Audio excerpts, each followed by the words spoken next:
As stated by Stephen Goodman in his book, Teaching Youth Media, A Critical Guide to Literacy, Video Production, and Social Change, it can be found that educators need to recognize the importance of teaching their students to be more critical of the media they are consuming.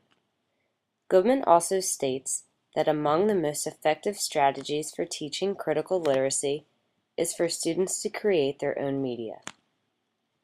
Goodman is not wrong when he states these facts in his text. Youth-led media is a way for students to think critically of not only their community, but of themselves as well. Youth-led media allows the students, his or herself, to take charge, giving his or her the responsibility to create a project. By using various forms of technology, editing tools, and the intuitive mind, students learn new skills while enhancing their literacy and educational skills as well. The role of educators is vital for any youth-led media project. As a future educator myself, I understand the importance of standing beside the youth, especially when they have a goal to produce a concrete project.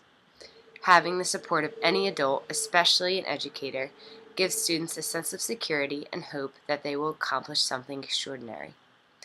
In my fieldwork prior to YES301, I have seen both positive and negative support from educators, which is a clear description of the interest with the students. When a teacher is really interested and willing to help the students and to support them, the students are way more willing to give their all for the project and really willing to create something amazing, rather than when the student or when the educator really doesn't have much of an interest in the project. The students aren't as captivated to, really go ahead and motivated to produce, an amazing project. So it's just clear that the role of teachers and educators in any youth-led media project is vital for the success of the project and for the success of the students as a whole. Youth-led media challenges the students to go into their community and search for a change. By doing this and interacting with members of the outside community, students learn social skills as well as broadening their horizons and reaching out of their comfort zone in order to establish a change. In order for a youth member to really feel and to really understand the problems in their communities, it is vital for them to go outside and to interact with others of their community in order to establish a change.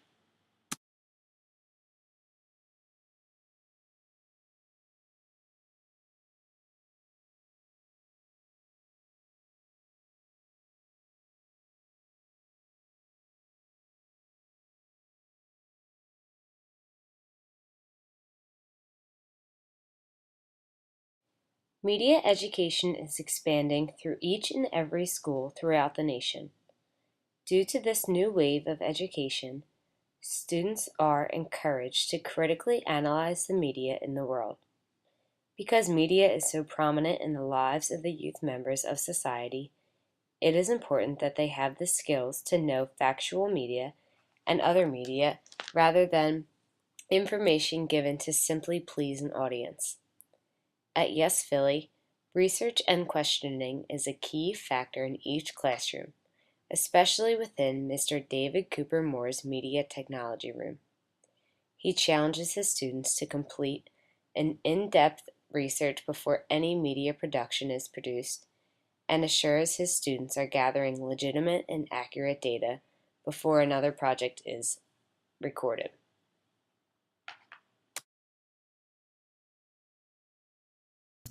So, being the media production teacher at YES301, do you believe that your position as this teacher connects you better with the students? It can, and I want to be careful how I answer that because I think there is a large misconception in the larger teaching community that media is this kind of shortcut to student engagement, both in terms of these fun activities that we do. We go out and we interview people and we edit, and also this idea that all the media that we use is the same, which is not true. What makes me effective in the work that I do is that I see media as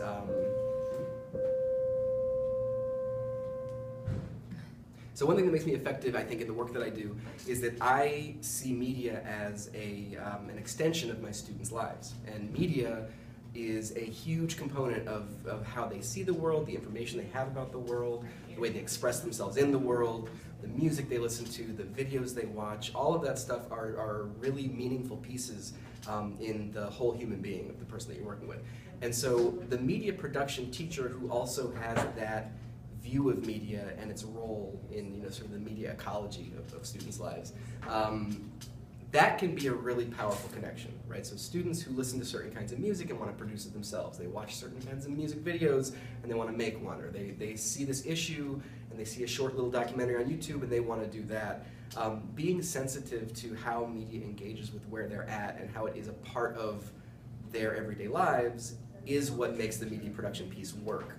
And I think without both of those, without both the skills and the practices of media production and media analysis, and also the understanding that media is just one piece of their everyday lives, you can't really do as strong of work as if you have both. And so there are a lot of media teachers that they can teach you how to film things, and they can teach you about B-roll, and they can teach you about lenses and all this stuff. But if you don't connect with where media kind of hits students and how it is part of their lives, all that stuff is very abstract. And similarly, just engaging with students' popular culture can be a little shallow sometimes if you don't do something with it. There are a lot of teachers that are kind of like hip, and they know everything about, like, oh yeah, I know the music my students listen to. But if you can't translate that into pushing them intellectually, pushing them personally and creatively, then that's a missed opportunity too. So to me, the combination of being a media teacher and understanding media as part of the backdrop of the social lives of my students, that's what makes for really strong teaching in philosophy. In practice, it's a little messier than that, but that's kind of my teaching philosophy.